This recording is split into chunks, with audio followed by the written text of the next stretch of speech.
ran into? Scott with EZ KUT. Hey Ginger, What have we got? this is the new KP295. This is the first show that we're demoing the KP295. This is the top of the line battery operated pruner. This will cut up to an inch, inch and a quarter. One battery you can run for about 4 hours continuous cutting. You get 2 batteries in the box. You want to try it, Ginger? I do. Let's try it.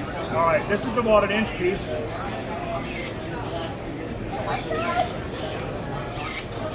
Guys, this thing's amazing.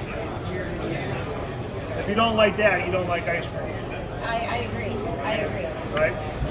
Very cool. You'll have to come out to the show. It's lightweight. Very lightweight. How does it feel like? Good balance in your Actually, hands? yeah, I've got small hands. This is actually really good size. I like how you get multiple batteries. So Yep, it comes with 2 and you can buy more. yeah. You have to come out to the show here in Indianapolis and see them. KP295.